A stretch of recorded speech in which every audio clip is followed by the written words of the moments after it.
যিনি একটা বিশাল পাথর আমাদের বুকের উপর থেকে নামিয়ে দিয়েছে। জবান খুলে বলেন আলহামদুলিল্লাহ। এটা যে একটা নিয়ামত, এটা মানেন তো? অনেকে এখনো পর্যন্ত নিয়ামত স্বীকার করতে রাজি না। তারা তো আসলে টের পায়নি, তারা তো বেহেশতে ছিল। এই কারণে ওরা যে নিয়ামত এটা এখনো মানে না, বলে না এটা একটা গজব। হ্যাঁ, ওয়ালা ইয়াজিদু যালিমিনা ইল্লা খাসারা। জালেমদের জন্য দিন যত যাবে এই দেশে এখন তাদের ক্ষতি বৃদ্ধি হতে থাকবে। কারণ কি, আননাজিলু মিনাল কুরআনি মা হুয়া শিফাউ ওয়া রাহমাতুল লিল মুমিনিন। এই কোরআনে কারীম নাজিল করার ধারাবাহিকতায় আল্লাহ এমন এমন বিধান দিয়েছেন যেগুলো মুমিনদের জন্য শিফা, রোগ মুক্তির কারণ। ব্যক্তি, পরিবার, সমাজ এবং রাষ্ট্রে যে রোগগুলো আছে কোরআনে কারীম দিয়ে আগামীতে সবগুলো সংশোধন করা হবে ইনশাআল্লাহ। বৈষম্য বিরোধী ছাত্র আন্দোলনে যারা শরীক হয়েছে, জীবন দিয়েছে, আহত অবস্থায় এখনো হাসপাতালে আছে প্রায় 2700-র উপরে আমি জানি। 1750-র উপরে প্রায় মারা গেছে এই দেশে। না, মারা যায়নি, শহীদ হয়েছে, মারা গেছে না। যে মানুষগুলো জীবন দিয়ে গেল অনেকে এখনো পর্যন্ত স্বীকার করে না যে এরা শহীদ। আপনি ভুল পথে আছেন। জালেমের জুলুমের সামনে নিজের জীবনটা পর্যন্ত যে লোকটা দিতে পারে সে শহীদ হবে নাকি আরেকবার মরে দেখারও লাগবে? কোরআনে কারীম জানিয়েছে, ওয়ালা তাকুলু লিমান ইউকতালু ফি সাবিলিল্লাহি আমওয়াত বাল আহইয়াউ ওয়ালাকিন লা তাশউরুন। সূরা বাকারার 154 নম্বর আয়াতে আছে। তাফসীরে ইবনে কাসির আর ফি সিলালিল কোরআন দেখবেন ব্যাখ্যা লেখা আছে। আল্লাহ পাক বলেন, মুখ দিয়ে কোনোদিন কথা বলবি না। যেহেতু মানুষ মুখ দিয়ে কথা বলে এই জন্য মুখের উপরে আল্লাহ নোটিশ দিয়েছেন। শুধু একজন দুইজনকে না, ওয়ালা তাকুলু, এটা বহু বচন। কেউ এ কথা বলার সাহস করবে না, কোনোদিন বলবে না যারা আমি আল্লাহর জন্য জীবন দিয়েছে এরা মারা গেছে। বরং এরা জীবিত, কিন্তু তোরা টের পাস না। এতটুকু আল্লাহ শেষ করেননি। আল্লাহ পাক বলেন, মানুষ মুখ দিয়ে কথা বলে এরপরে অন্তর দিয়ে ধারণা করে। এই জন্য ধারণার উপর আল্লাহ দিয়েছেন নোটিশ। ওয়ালা তাহসাবান্নাল্লাযীনা কুতিলু ফি সাবিলিল্লাহি আমওয়াতা বাল আহইয়াউন ইনদা রাব্বিহিম ইয়ারযাকুন। সূরা আলে ইমরানের 159 নম্বর 69 নম্বর আয়াতে আছে। রব্বুল আলামিন বলেন, ধারণাও করবে না কোনোদিন মনে মনে যারা শহীদ হয়েছে এরা মারা গেছে। না, এটা ধারণাও করা যাবে না। এত মর্যাদা আল্লাহ তাদেরকে দিয়েছেন। মাওলানা রবিউল ইসলাম, এখনই মরার দরকার নেই। যদি মরে, ঈমান নিয়েও যদি মারা যায়, এটা এখন যুবক মানুষ এখন বাঁচবে, সারের কথা বলি, এমনি কয়েকদিন পর মরে যাবে। মানে যদি ঈমান নিয়েও মারা যায়, কয়েকদিন আগে হজ করে এসেছে তো আলহাজ জাহাঙ্গীর আলম প্রফেসর মাহমুদ, উনি যেন মারা যায় ঈমান নিয়ে মারা গেল, কবরে রেখে আসবে, ঘুমিয়ে পড়বে, কিয়ামতের আগে উঠবে, এর আগে আর খবর নেই, এতটুকুই শেষ। কিন্তু শহীদ আবু সাঈদ, শহীদ আল্লামা দেলাওয়ার হোসাইন সাঈদী রহমতুল্লাহ আলাইহি 90 সালে ময়দানে তিনি একবার এসেছিলেন। এখন চলছে 24 সাল। এই 34 বছরের ভেতরে এখানে আর কোরআনের কথা এভাবে মনে হয় হয়নি।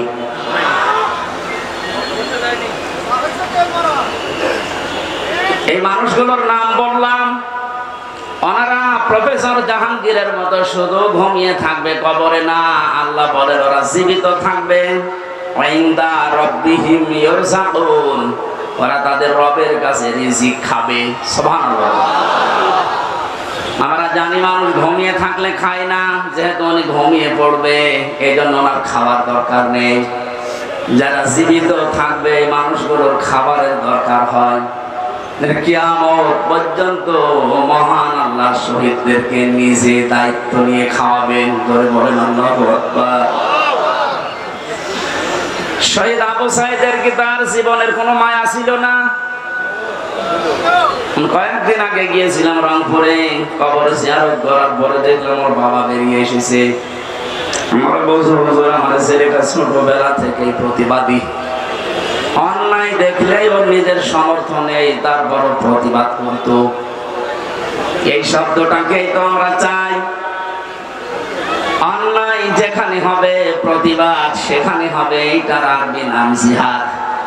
এটাকে উল্টা পাল্টা নাম দিয়ে বহু নিচে নামিয়ে ফেলেছিল ইসলামের বিদ্বেষী যারা, তারা বানিয়েছে শব্দটাকে জঙ্গি, টেররিস্ট, সন্ত্রাসী, আরো কত রকমের নাম দিয়ে পৃথিবীর মানুষকে দেখিয়েছে যে এই দেশে জিহাদের নাম নিয়ে বিশৃঙ্খলা তৈরি করার জন্য অনেকে চেষ্টা চালিয়েছে। এটা সবচাইতে বেশি ভূমিকা পালন যারা করেছে, আমি নাম নিয়ে বলি, কাউন্টার টেররিজমের ওই সময়ের যে প্রধান ছিল মনিরুল ইসলাম। আমার যতটুকু বাস্তবতায় জ্ঞান আছে কোরআন আর হাদিসের উপরে, এই লোকটার অ্যাক্টিভিটিস, এই লোকটার কাজ কামের কারণে, এই তৎপরতার কারণে যত মানুষের জীবন এই দেশে নষ্ট হয়েছে, গুম হয়ে আছে। এখান থেকেও একজন গুম হয়েছে, রেজওয়ান। গুম এই শব্দটা শুনতে যদিও ছোট মনে হচ্ছে, এটাতে কত বড় ভয়ানক এবং বিপজ্জনক একটা শব্দ। যারা এখন দায়িত্বে আছেন এত কড়াকড়ি করেন, কিয়ামতের আগে যেন এই দেশে আর কেউ গুম না হয়। আর আমরা চাই এই গুম শব্দের সাথে যারা জড়িত ছিলেন একটাকেও যেন ছাড়া না হয়। কোথায় গেছে ওই মনিরুল? কে যেন সেদিন এক কানা লোককে দেখলাম, অন্ধ, গান বানিয়েছে। কোথায় কাদের কাকা?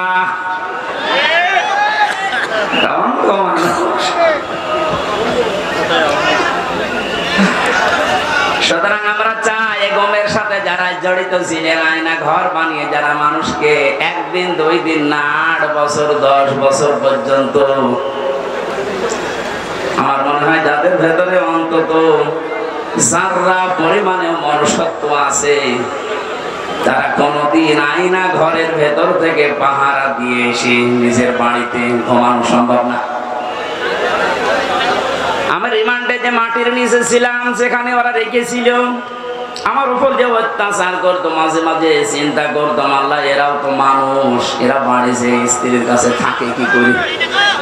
এটা তো ঘুম আসার কথা না। এরা নিজেরাই আমাকে বলতো আপনার কোনো দোষ নেই, আমরা জানি, তারপরও আপনি এই করতেন আমার সাথে। কালো কাপড় দিয়ে চোখ বেঁধে, হাত পেছনে বেঁধে রেখে মাথায় দড়ি দিয়ে টাঙিয়ে রাখতেন, আর আপনি বাড়িতে যেয়ে ঘুমাতেন, আপনার ঘুম আসতো কি করে? তার মানে মনুষ্যত্বের যারা পরিমাণ একটা কিছু ছিল না, এরা মানুষের বাইরে চলে গেছে। আমার সাথে ভালোবাসতো আমাকে, তাই যদি এই করে যাদের করে দেখতেই পারে না, মাঝে মাঝে বলতো, হুজুর আপনার ওয়াজ শুনি আমরা। বলে শয়তান, কিসের ওয়াজ শুনিস তুই?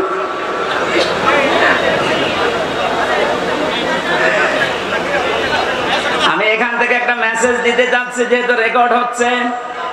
আর শুধুমাত্র হারুন, বিপ্লব, বেনজির এদেরকে নিয়ে আলোচনা হচ্ছে না, আলোচনা বেশি হওয়া দরকার একটা মনিরুলকে নিয়ে।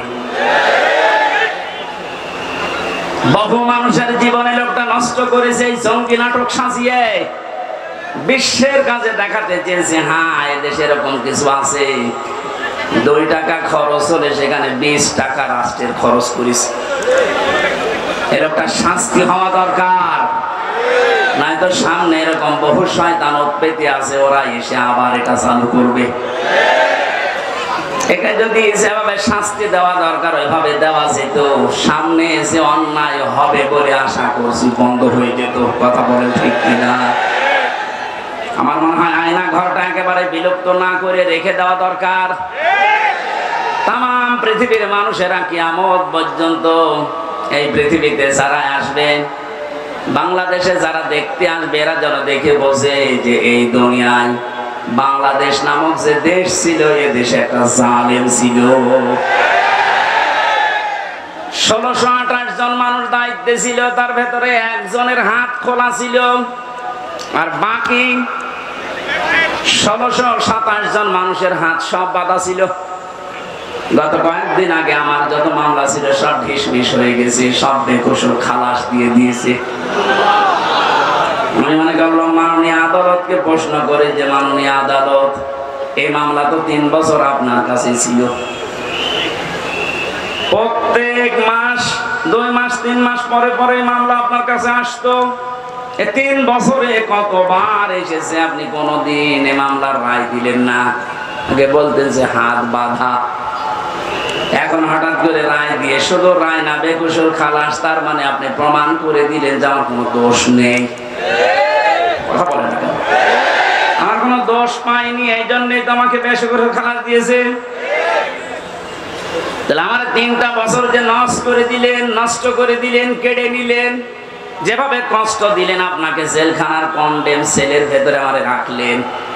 আমি চাই আমার মামলার আয়ু ওই মিজান থেকে শুরু করে একেবারে উপরে যিনি বসা ছিলেন, যারা এর সাথে জড়িত, প্রত্যেককে আমার মতো 3 বছর শাস্তি দেওয়া হোক। বেশি করে ফেললাম না, বেশি না।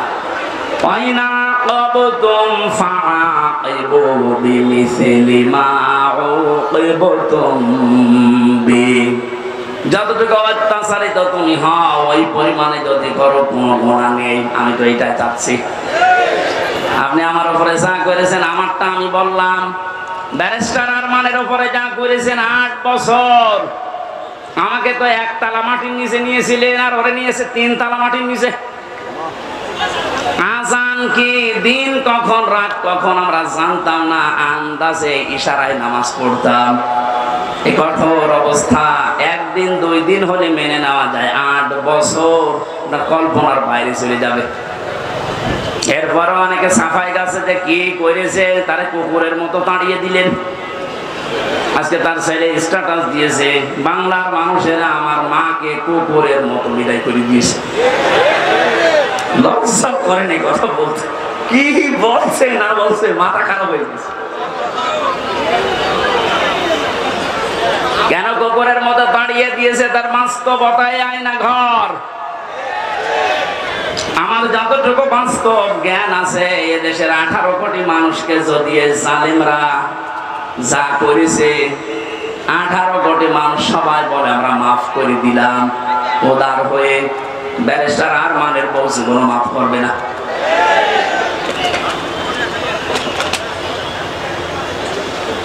যে লোকটা নিজের জীবন এভাবে দিয়ে শাহাদত বরণ করলেন, বাংলার হাজার হাজার মানুষকে মুক্ত করার জন্য মুখ খুলে কথা বলা, বুক ফুলিয়ে বেড়ানো, এই সুযোগ যিনি করে দেওয়ার জন্য উৎসাহ দিলেন শহীদ আবু সাইদ, তাকে পর্যন্ত অনেকে শহীদ বলতে রাজি না, বুঝো আত্মহত্যা করেছে।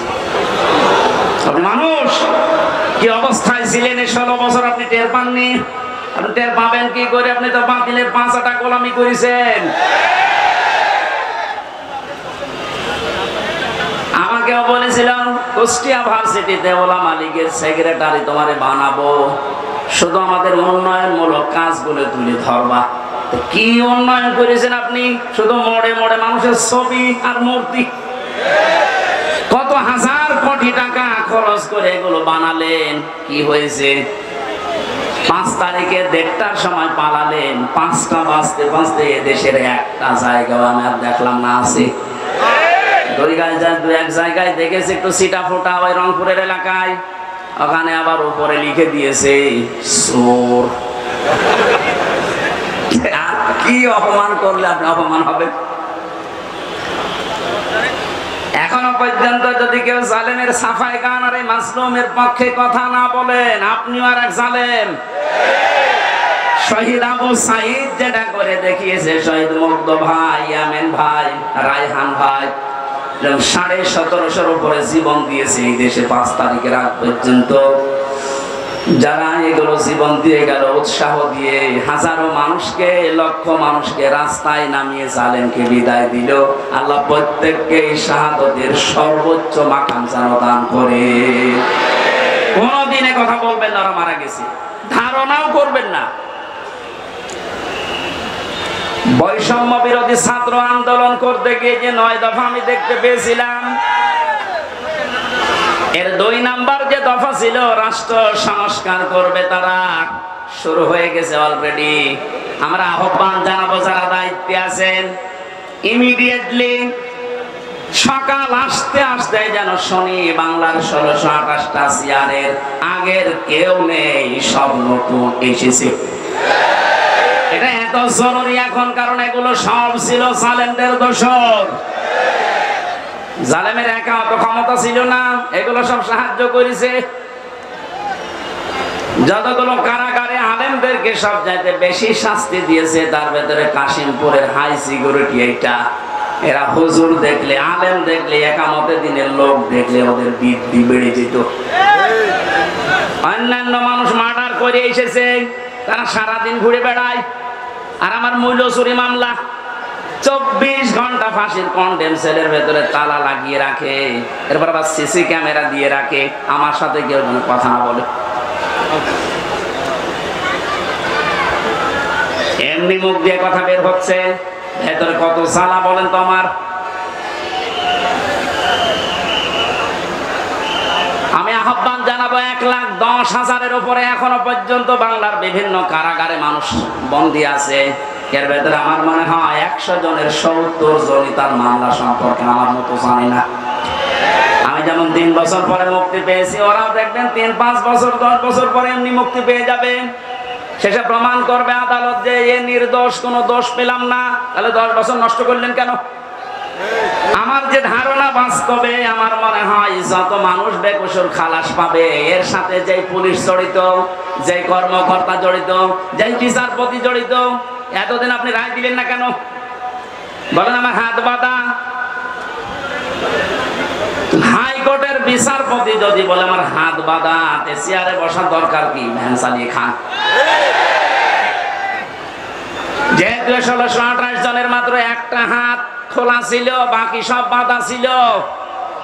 আমার বিচারপতি আমার এই কথাই বলতো, হুজুর কি করবো, এতদিন হাত বাঁধা ছিল, এখন হাত খুলে গেছে, এজন্য কোনো কিছু দেখতে পাই না। আমার মামলাটা এভাবে দেখার পরে বলছে, কি নিয়ে বিচার করব, কোনো মাল নেই, খালাস দিয়ে দিল। ওনার যেমন হাত খোলা, এখন ন্যায় বিচার করার সাহস পাচ্ছে, শক্তি পাচ্ছে।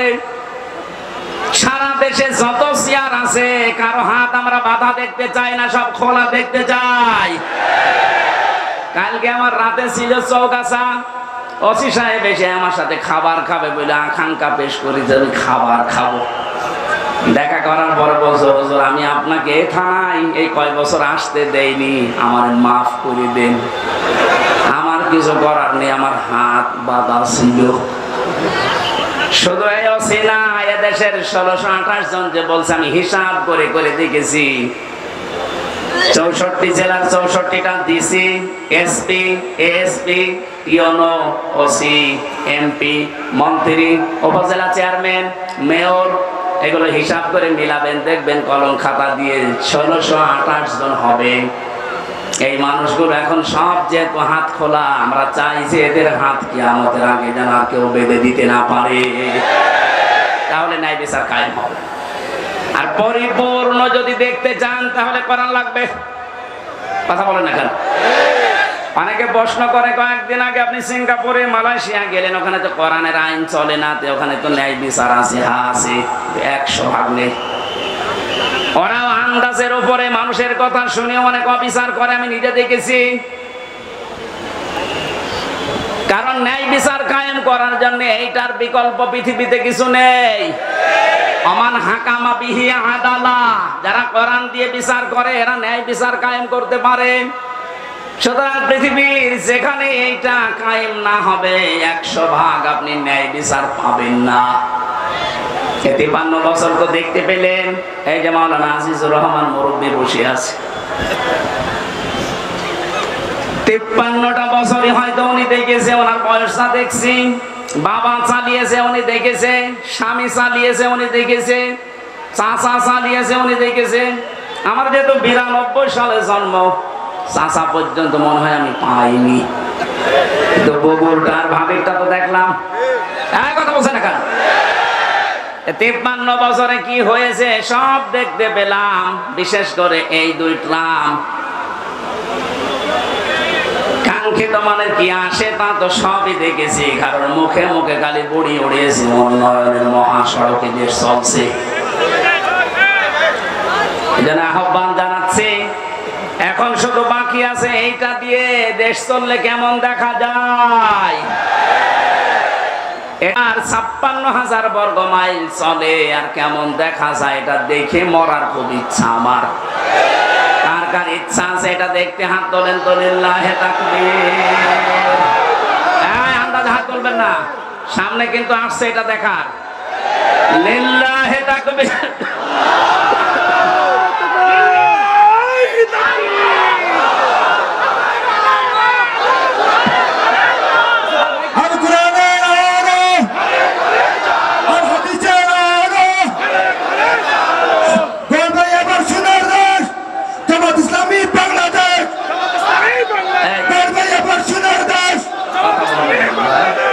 আমি একটা হাদিস বলছি, এবার দেখেন তো এটা মানা যায় কিনা। না 98% সঠিক, আর 2% সমস্যা আছে নাকি? এদেশে এক দরবেশ বলে না যে কোরআনেও সমস্যা আছে, এটা মেজর না, বলে না দরবেশে? আমি এখন যে হাদিস বলছি কি 98% না 100% সত্য? 100% সত্য যদি বিশ্বাস করেন মানবেন তো?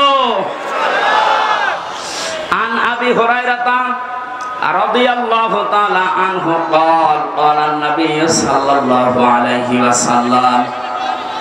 কথা বলেন কেন? কথা বন্ধ করেন, এটা গুরুত্বপূর্ণ বিষয়, ভালো করে শুনেন, শুনতে পারলে হবে। বসেন।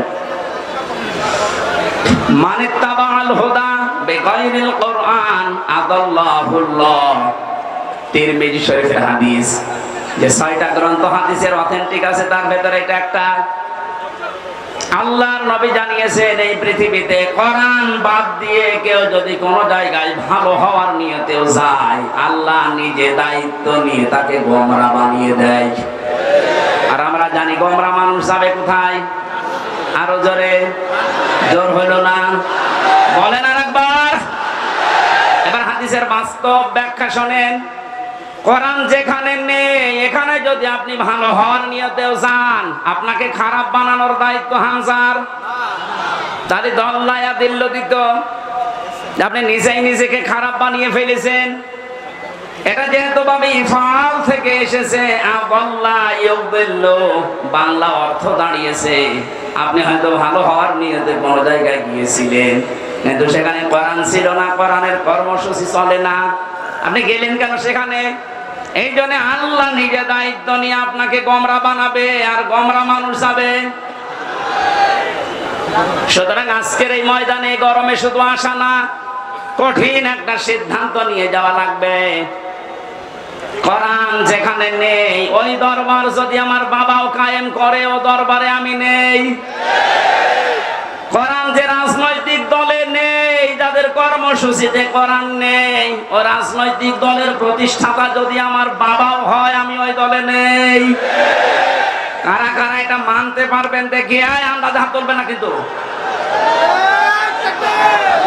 দেখেন তো, হাত তোলেনি কে? দেখেন তো।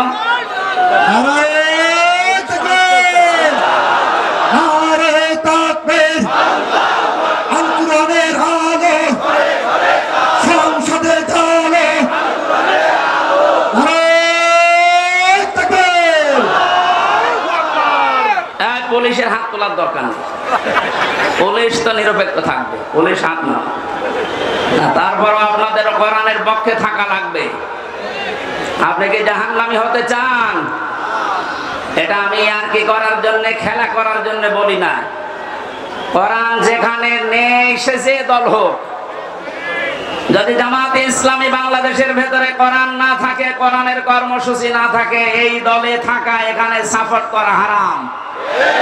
বলেন কিন্তু কোরআন যদি থাকে, কোরআনের কর্মসূচি থাকে, ওখানে সাপোর্ট করা, রায় দেওয়া, ভোট দেওয়া, সমর্থন দেওয়া, সুপারিশ করা ফরজ, নামাজের মতো ফরজ।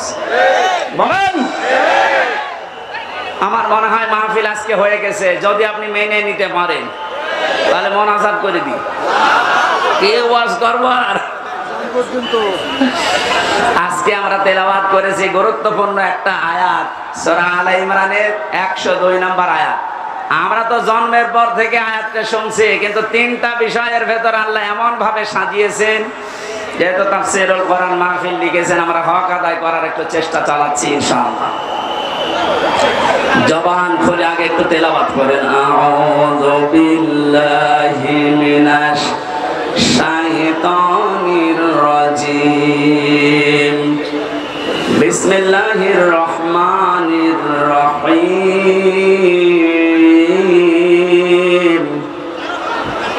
ইয়া আইয়ুহাল্লাযীনা আমানুত্তাকুল্লাহা হাক্কা তুকাতিহি ওয়া লা তামুতুন্না ইল্লা ওয়া আনতুম মুসলিমুন।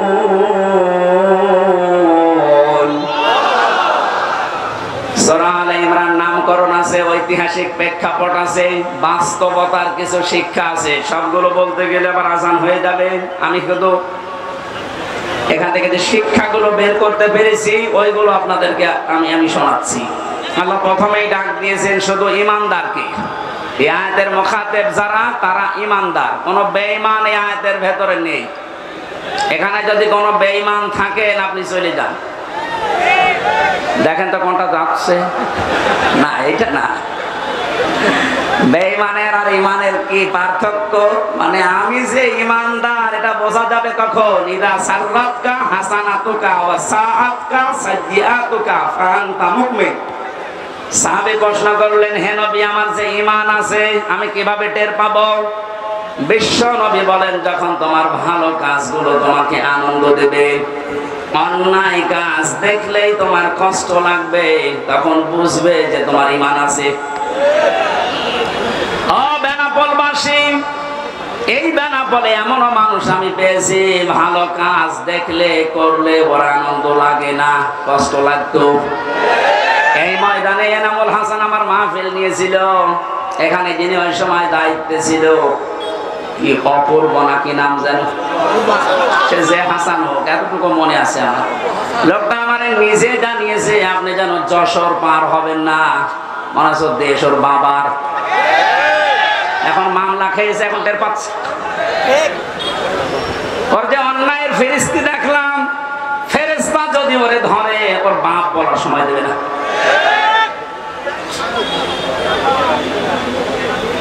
আল্লাহ গজব থেকে যে আপনাদেরকে বাঁচিয়েছে, এখন যিনি আছে মনে হয় আল্লাহর ওলি হবে। আল্লাহ ওনাকে হায়াতে তাজ্জে বাসিহা জানাচ্ছি ভাই, একটা ছোট্ট বাচ্চা পাওয়া গেছে, সুমাইয়ার নাম, স্টেজের পিছনে আছে। একটা ছোট বাচ্চা পাওয়া গেছে, সুমাইয়া স্টেজের পেছনে আছে। যদি কারো হয়ে থাকে, মাইকের আওয়াজ যাচ্ছে যত দূর, ওখান থেকে নিয়ে যা। আমার ভাইরা, কি বলতে গেলাম, আমি তো ছাতা ভুলে গেলাম, এভাবে হঠাৎ করে আসলে। ঠিক আছে, ওইটুকু মনে আছে আমার। সম্মানিত ভাইরা, যে যিনি আছেন দায়িত্বে, এই যে কিছুদিন আগে যশোরে যিনি এসপি হিসাবে দায়িত্ব পালন করার জন্য এসেছেন, ওনার একটা ভিডিও দেখলাম। উনি দায়িত্ব নেওয়ার পর দিনই জানিয়েছে, পুলিশের এই চাকরি আমি জান্নাতে যাওয়ার মাধ্যম মনে করি। এটা একটা আল্লাহর ওলি যদি কথা মতো কাজ করতে পারে। মসজিদের ইমাম সাহেব যদি বলে আমি ঘুষ খাই না, ওরা ঘুষ দেবে কে? আরে বেনাপোলের ওসি সাহেব যদি বলে আমি ঘুষ খাই না, এটা আল্লাহর ওলি। কারণ একেবারে আল্লাহ সব খুলে দিয়েছে। সুতরাং যিনি দায়িত্বে আছেন, আল্লাহ যেন তার ভেতরেও যশোরের এসপি সাহেবের মতো আল্লাহর ভয়, আখিরাতের ভয়, জান্নাতের আশা ঢুকিয়ে দেন। বলেন আমিন। আমি ওসি সাহেবের জন্য দোয়া করছি। এই বিশাল আয়োজনে অনেক আঞ্জাম দিয়েছেন, অনেক পুলিশ সদস্য পাঠিয়ে, যদিও পুলিশরা দাঁড়িয়ে আছে, কিছুই করছে না। কোন ঝামেলা হলে একটু দেখেন ভাই, আশা করছি হবে না। এখন কিছুদিন আগে বাংলাদেশ জামাতে ইসলামী কুষ্টিয়া জেলা শাখার উদ্যোগে 550 আলেমকে দাওয়াত দিয়েছিল, সব ঘরানার আলেমরা এসেছিল। 550, 3.5 ঘন্টা 4 ঘন্টা আমরা আলোচনা রেখেছি কোরআন হাদিস দিয়ে, কোনো বাধা নেই, কোনো উস বিষ নেই। আপনি বলেন তো 5 তারিখের আগে আগস্টের 550 না 5.5 জন আলেম এক জায়গায় হলে 10টা মামলা হয়ে যেত। কোথা থেকে আল্লাহ কোথায় আমাদেরকে পৌঁছিয়ে দিয়েছে, এ নিয়ামতের শুকরিয়া আদায় করা দরকার না? আসলে এই নিয়ামত ব্যয়ের শুকরিয়া আদায়ের মাধ্যম 3টা, আপনাদেরকে আমি খুব শর্টকাটে বলছি। পৃথিবীতে যে কোনো নিয়ামত যদি পান, নিয়ামতের যে শুকরিয়া আদায় এতদিন শুনেছেন যে আলহামদুলিল্লাহ বললেই হয়ে গেল না, এটা একটা বাক্য। এটা কি? নিয়ামতের শুকরিয়া আদায় হবে 3টা বিষয় মানলে।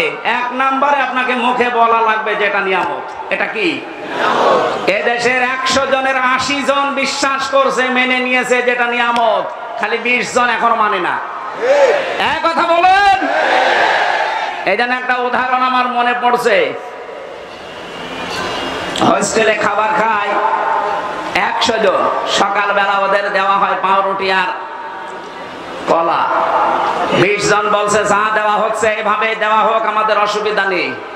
80 জন বলছে না, এ খাবার আমরা খাবো না, আমরা মেনু পাল্টাতে চাই। হোস্টেল ম্যানেজারকে ডাক দিয়েছে যে স্যার, আমরা কেউ চাই রুটি, কেউ চাই রোল, কেউ চাই খিচুড়ি, এভাবে বিভিন্ন নাম দিয়েছে। উনি বলছে তাহলে ভোট দাও। ভোট দিয়ে দেখা গেল যে 20 জন আগে ছিল কলা পাউরুটি, ওরা 20 জনই আছে। বাকি ভোট দেওয়ার পরে 15 জন চেয়েছে রোল, 18 জন চেয়েছে চিড়া, 19 জন চেয়েছে হয়তো খিচুড়ি। এভাবে ভাগ ভাগ করে দেখা গেল যে 80 জন ভাগ হয়ে 20 পর্যন্ত আর যেতে পারে না। এটা বললাম এই কারণে, এখন কিন্তু সময় ঠিক ওই কায়দায় চলছে। এই কথা বলছেন। আমরা সংখ্যা এখন কম না। 5 তারিখের পর থেকে আজকের 11 তারিখ, আজকে 11 তারিখ না, 1 মাস 6 দিনের রিপোর্ট আমরা পেয়েছি, বিবিসি রিপোর্ট দিয়েছে। 5 তারিখে, আগস্টের 5 তারিখের আগ পর্যন্ত এই দেশে মাত্র 100 জনের 15 থেকে 16 জন মানুষ চাইতো যে দেশে ইসলাম কায়েম হোক। কিন্তু 1 মাস 6 দিনের ব্যবধানে গতকালকের রিপোর্ট, এই দেশে এখন 41 জন, কয়েকদিন আগে 36 জন ছিল, এখন 100 জনের 41 জন মানুষ চাচ্ছে যে এই দেশে ইসলাম কায়েম হোক। এভাবে যদি কিছুদিন যেতে থাকে, আপনি দেখবেন 51% মানুষ যদি চায় যে দেশে আল্লাহর আইন দিয়ে চলো, কোন মহারথী আর বাধা দিয়ে ঠেকাতে পারবে না ইনশাআল্লাহ।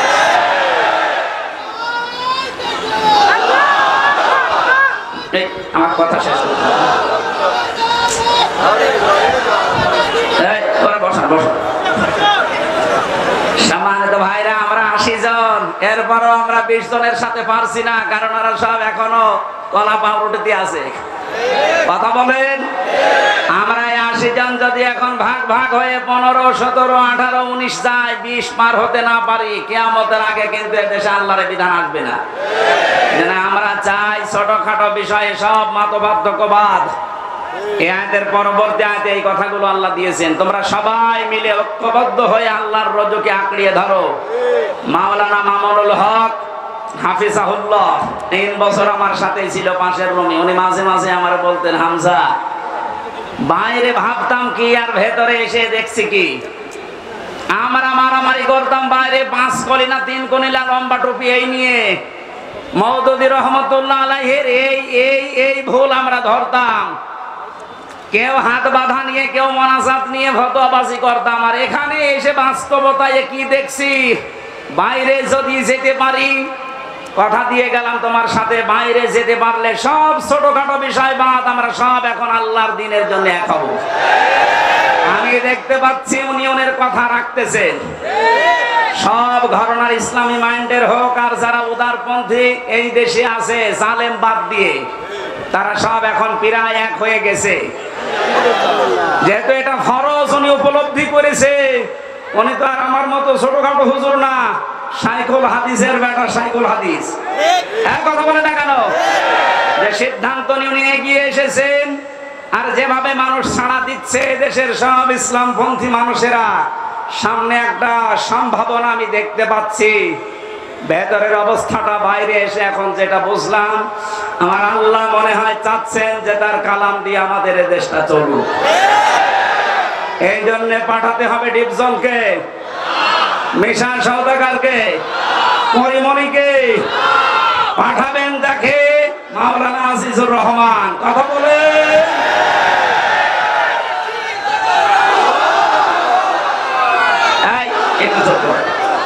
সেদিন সিরাজগঞ্জে যাবার পরে আমি নেতৃত্বের গোনা বলে 8টা, এর উপরে কথা বলেছিলাম। এক জালেম এসে বলছে, হুজুর ওয়াজ হচ্ছে না রাজনীতি হচ্ছে?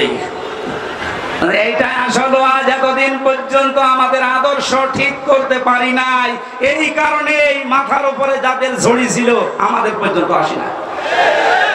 রাসূলুল্লাহ আবু জাহেলের মাথা থেকে, আবু লাহাবের মাথা থেকে খাদ্যের ঝুড়ি যখন আবু বকরের মাথায় দিয়েছেন, ওমরের মাথায় দিয়েছেন, এতদিন যারা খাবার পায়নি এখন খাবারের অভাব হয়নি। ঝুড়ি তো একই ছিল, শুধু মানুষ পাল্টিয়েছে। কথা বলেন ঠিক কিনা? আমরাও তো ঝুড়ি ঠিকই আছে, শুধু পাল্টিয়ে চাকলাদার মার্কা লোককে বাদ দিয়ে আমরা আজিজুর মার্কা লোক চাই। ঝুড়ি ঠিকই থাকবে, খাবারের অভাব হবে না ইনশাআল্লাহ। আপনি কি বেশি বলে ফেললাম? না না, কিসের বেশি, কম হয়ে গেছে। আমি যেটা বিশ্বাস করছি কোরআন পড়ে কোরআন দেখে, সেইটাই আমি জানাচ্ছি। খালি ঝুড়ি পাল্টিয়ে দেন, এদেশে কোনো কিছুর অভাব নেই, শুধু সৎ নেতৃত্ব আর যোগ্য বন্টনের অভাব। এই কারণে আমরা খাবার পাই না। এগুলো ফিরিয়ে দেন, দেখেন কি হয়। আপনাদের এলাকা তো সাক্ষী, মাওলানা রিয়াসাত আলী এক কথা বলছে না কেন? এই পাশের থানায় ছিল কে? মুহাদ্দিস আবু সাইদ। এর চাইতে জ্বলন্ত সাক্ষী আর কি চান? দিয়ে দেখেন তো এরকম মানুষকে। আমি কথা দিয়ে যাচ্ছি, যদি যা বলছি না মেলে, আমি জীবনে মাহফিলে আর কোরআনে কথা বলবো না, আপনাদের মতো হয়ে যাবো। যান।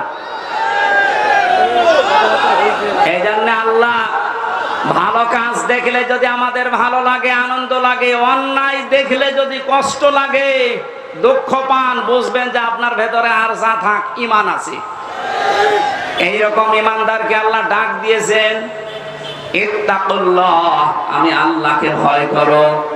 তাকওয়ার ব্যাখ্যা এতদিন পর্যন্ত কি শুনেছেন আমি জানি না। অনেকে মনে করে তাকওয়া মানে বিশাল জুব্বা গায়ে দিয়ে, পাগড়ি মাথায় দিয়ে, হাতে একটা তসবিহ নিয়ে শুধু ওই সারের মতো পান খাবেন। না না, উনি পান খায় এই জন্য না। আমি দেখেছিলাম বাস্তবে পাবনায় একবার, এক হুজুর আমার আগে ওয়াজ করছে, আমার ভাইরা, আমার এই পীর এত বড় আল্লাহর ওলি প্রতিদিন 30টা করে পান খায়, প্রতি পানে হাকিমপুরে জর্দা খায়। মরিদরা বলছে সুবহানাল্লাহ। এইটাই যদি সুবহানাল্লাহ হয়, নাউজুবিল্লাহ হবে কোন জর্দায়? আপনাদের এলাকায় যেহেতু এই জিনিস তৈরি হয়, এই জন্য ওই জিনিসের কথা তো বলা যাচ্ছে না। এটাকে এখনো তৈরি হচ্ছে। আমি আকিস গ্রুপে চাকরি করতাম 8 দিন হাসপাতালে ঢাকাতে। ডাক্তার মোহাম্মদ মহিউদ্দিন আকিস সাহেবের বড় ছেলে, বলেছিলাম স্যার এই অখাদ্য কুখাদ্য একটু বাদ দিয়ে অন্তত খাদ্য তৈরি করেন মানুষের। ওনারা মনে হয় এটা বেঁচে দেওয়ার কথা। কি করেছে আমি তো 3 বছরের ভেতরে আমি আর জানি না। এই যে এইরকম দৃশ্য দেখলে আমরা আল্লাহর ওলি মনে করি, তাকওয়াবান মনে করি না। তাকওয়া হচ্ছে যেখানে যিনি দায়িত্ব পালন করবেন ওই জায়গাতে শিক্ষা এবং দীক্ষা নিয়ে, কথাগুলো খেয়াল করেন, যেখানে যেই লোকটা বসবে, দায়িত্ব পাবে, ওই বিষয়ের উপরে তার শিক্ষা লাগবে, প্রশিক্ষণ লাগবে, এবং বাস্তবে সে যেন সুচারুরূপে কাজটা আঞ্জাম দিতে পারে। এর আরবি নাম তাকওয়া। এইটাই করতে চাই বাংলাদেশ জামাত ইসলামী এবং ইসলামী ছাত্র শিবির। আমি বাস্তব দেখছি, এই কারণে বলছি, যোগ্যতা সম্পন্ন মানুষ শিক্ষা এবং দীক্ষা দিয়ে জায়গায় তুলে দেন, আল্লাহর কসমে দেশটা দাঁড়িয়ে যাবে ইনশাআল্লাহ। একটা নাস্তিক, আল্লাহ বিশ্বাস করে না, অধ্যাপক আনিসুর রহমান, এই লোকটা ঘোষণা দিয়েছে বাংলাদেশ জামাত ইসলামী এবং ছাত্র শিবিরের হাতে 5টা বছর তুলে দেন। উনি গ্যারান্টি দিচ্ছে দেশে দুর্নীতি, চুরি, অন্যায়, অবিচার সব 5 বছরে বিদায় নিয়ে চলে যাবে। আল্লাহ বিশ্বাস করে না এই লোকটা এই কথা বলতে পারে। আর আপনি একটু নামাজও তো পড়েন, নামের আগে হাজি আছে, তাও আপনি বিশ্বাস করেন না। আপনি ফিরে এসে দেখেন কি হয়। আমার বংশের 100 জনের 98 জন ছিল এই জালেমের পক্ষে। আগস্টের 5 তারিখের বিকাল আসতে আসতে আমারে কল দিয়ে বলছে, বাবাজি আমরা সব পাল্টিয়ে গেছি, মানে সব আমরা এখন জামাতে ইসলামী, এখন জামাতে ইসলাম। ওরা বুঝে ফেলেছে যে জালেমরা এই পৃথিবীতে আর প্রতিষ্ঠিত হতে পারবে না, কারণ আমরা 80 জন, ওরা মাত্র 20 জন। কথা বলে লাগানো এখানে ছোটখাটো বিনা বিষয় নিয়ে আর গন্ডগোল করা যাবে না। সব বাদ, সব এখন আমরা এক হব। 80 জন যদি এক জায়গায় হতে পারি, সত্য কথা বলছে, কিয়ামতের আগে দেশ থেকে আর কোন জালেম চেয়ারে বসতে পারবে না ইনশাআল্লাহ। এই জন্য আমাদের উচিত হচ্ছে তাকওয়ার যে ব্যাখ্যাটা আধুনিক বললাম, হ্যাঁ তাকওয়া মানে আল্লাহর ভয়, তাকওয়া মানে নিষিদ্ধ কাজ ছেড়ে দেওয়া আছে। আসল ব্যাখ্যা এইটা, আর এইটাই জামাত ইসলামী বুঝেছে। এই জন্য যোগ্যতা সম্পন্ন মানুষ তৈরি করা, শিক্ষা দেওয়া, প্রশিক্ষণ দেওয়া, ওই জায়গা চালানোর মতো কোয়ালিটি তৈরি করে বসিয়ে দেওয়া, এটা যদি সত্যি আমরা করতে পারি, এই তাকওয়া, আল্লাহ কি জানিয়েছেন, ওয়ালাউ আন্না আহলাল কুরা আমানু ওয়াত্তাকাউ লাফাতাহনা আলাইহিম বারাকাতিম মিনাস সামাই ওয়াল আরদ।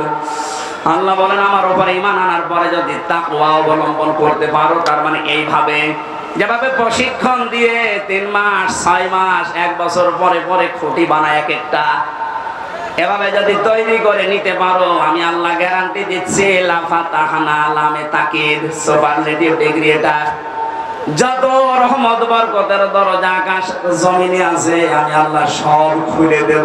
জোরে বলেন সুবহানাল্লাহ। এটা আমরা দেখতে চাই না, চাই না? লাফাতাহানা দিয়েছেন আল্লাহ, আল্লাহর গ্যারান্টি মিথ্যা মনে হয়?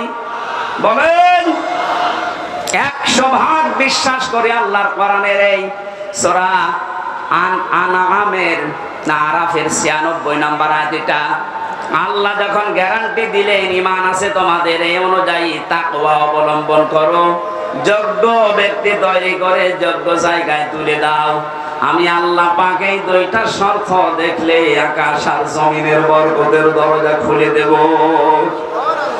কত হাজার কোটি টাকা পাচার হয়েছিল, 4 ভাগের 3 ভাগ ফেরত আসতেছে ইনশাআল্লাহ। যারা দায়িত্বে আছে এই মানুষগুলো যদি এই করতে পারে, যাদের ভেতরে 100% তাকওয়া, ডক্টর আইনাতুল্লাহ আব্বাসী কয়েকদিন আগে ঘোষণা দিয়েছে, তাকওয়াবান মানুষগুলো যদি সত্যি চেয়ারে বসতে পারে, শুধুমাত্র টাকা যা পাচার হয়েছে এগুলো না, যারা এখনো বন্ধ করে রেখেছে ওইগুলো আল্লাহ ফেরত নিয়ে এসে দেবে ইনশাআল্লাহ। এক দরবেশের দিকে তাকিয়ে দেখলাম 36,000 কোটি টাকা ঋণ করেছে। দরবেশের অবস্থা যদি এই হয়, যারা ধরবেশ এদের অবস্থা কোন জায়গায়? সব কয়টা বিভাগেরা এমন জায়গায় পৌঁছিয়েছিল, শয়তান দেখে হাসতো যে আমি আর কি শয়তানি করবো, এটা তো আমার চাইতে বড় শয়তান। এই জন্য তাকওয়ার আমি এখানে 9টা ব্যাখ্যা পেয়েছি, সংক্ষেপ করছে। আপনারা একটু তাফসিরে ফি জিলালিল কোরআনটা একটু দেখবেন, এটা আমি জেলখানায় থাকতে বেশি বেশি স্টাডি করেছিলাম, এই জন্য রেফারেন্স গুলো এখান থেকে বলা হয় বেশি। ওয়ালা তামুতুন্না, মৃত্যুবরণ করবা না, ইল্লা ওয়া আনতুম মুসলিমুন, যতক্ষণ মুসলমান হতে না পারো। এই ঘোষণা কার? আরো জোরে বলেন। মুসলিম শব্দটা ইসলাম থেকে, সিলমন থেকে এরকম ভাগ ভাগ করে এসেছে। এই পৃথিবীতে যে ইসলাম আমরা বলি এটা 2 প্রকার। ইসলাম কয় প্রকার? আরো জোরে বলেন। একটা ইসলাম হচ্ছে প্রাকৃতিক ইসলাম, আর একটা হচ্ছে শারঈ ইসলাম। প্রাকৃতিক ইসলাম এই যে আম গাছে আম ধরা, সূর্য যেদিকে উঠতেছে তৈরি হওয়ার পর থেকে কিয়ামত পর্যন্ত ওইভাবে ডুবতে থাকবে, এটা প্রাকৃতিক। এটা কি?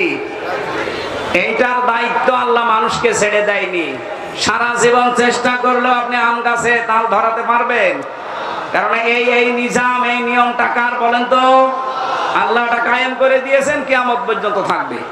কিন্তু শরীয়ত ইসলাম যেটা কাগজে আল্লাহ দিয়েছেন, এই যে কোরআনের কাগজে, হাদিসের কাগজে, এই কাগজে ইসলাম জমিনে দাঁড় করানোর জন্য আল্লাহ পাক নিজে দায়িত্ব নেননি, এটা আমাদের উপরে ছেড়ে দিয়েছেন। এর আগেও আল্লাহ নেয়নি, এখনো নিচ্ছেন না, ভবিষ্যতেও নেবে না। হ্যাঁ, আমাদের অ্যাক্টিভিটিস দেখে আল্লাহ আমাদের হাতে তুলে দেবে। ইন্নাল্লাহা লা ইউগায়্যিরু মা বিকাওমিন হাত্তা ইউগায়্যিরু মা বিআনফুসিহিম। যতক্ষণ পর্যন্ত কোন জাতি নিজের ভাগ্য পরিবর্তনের চেষ্টা না চালায়, ততক্ষণ আল্লাহ ভাগ্য পরিবর্তন করে দেয় না। এই কথা মানেন তো? সময় সুযোগ যখন এসেছে, আমাদের ভাগ্যকে আমাদেরই পাল্টাতে হবে। এই কাগজের ইসলামকে জমিনে নিয়ে আসা লাগবে ইনশাআল্লাহ। বলেন, এটা যদি সত্যি জমিনে ইজহার হয়ে যায়, মান করাল কোরআনা ফাস্তাজহারাহু, যে ব্যক্তি কোরআন পড়ে আর কোরআনকে বিজয়ী করার চেষ্টা করে, ফাহাল্লা হালালাহু ওয়া হারামা হারামাহু, এর হালালকে হালাল হারামকে হারাম জেনে ছেড়ে দেয়, আদখালাহুল্লাহুল জান্নাহ, নবীজি বলেন আল্লাহ তাকে জান্নাতে দিয়ে দিয়েছে। বলেন আল্লাহু আকবার। এ কাজ যদি কেউ না করে, দুনিয়ার কাজ মনে করে ছেড়ে দেয়, যে কাগজ ইসলামকে জমিনে প্রতিষ্ঠিত করা এটা রাজনীতি, দুনিয়ার কাজ, নবীজি বলেন মান মাতা, যে ব্যক্তি মরে গেল, অলাম ইয়াখজু, গজওয়া করা, আন্দোলন করা, দিন কায়েম করার কোন সিদ্ধান্ত, মন মানসিকতা, সাপোর্ট তার ছিল না, অলাম ইউহাদ্দিস বিহি নাফসাহু মাতা আলা শুবাতিন মিনান নিফাক, এই লোকটা মারা যাওয়ার সময় নামাজি হতে পারে, রোজাদার হতে পারে, হজ করা হতে পারে, কিন্তু মুনাফিক হয়ে মরবে। বলেন নাউজুবিল্লাহ। আল্লাহ আমাদের হেফাজত করুন। প্রচন্ড গরমে আর রাতের মাহফিল শেষ শ্যামনগরে, এই জন্য খুব তাড়াতাড়ি করছি। এত গরমে আমারও সহ্য হচ্ছে না। আগামীতে নিয়ে আসলে রাতের বেলায় নিয়ে আসেন, এসব পরে তুলে দিনে মারা কয়েক ঘন্টা কথা বলবো। রহিতা আছে, এই সারের গ্রামে আছে কিছুদিন পরে, 8 ডিসেম্বর রহিতা মনিরামপুরে, এখানে যাবেন, এসার পরে ইনশাআল্লাহ। না, খুব কষ্ট হচ্ছে। আল্লাহুম্মা আমিন। লা ইলাহা ইল্লা আনতা সুবহানাক ইন্নী কুনতু মিনাজ জালিমিন। এই মাথাটা নিচু করেন, মাথা নিচু করেন, চক্ষু বন্ধ করেন। মা বোনেরা সহ যে যেখানে আছেন, আমার 100 ভাগ বিশ্বাস হচ্ছে আজকের মোনাজাত কবুল হবে ইনশাআল্লাহ। মাথা নিচু করেন, মাথা নিচু করেন, চক্ষু বন্ধ করেন, জীবনের অপরাধ স্মরণ করেন।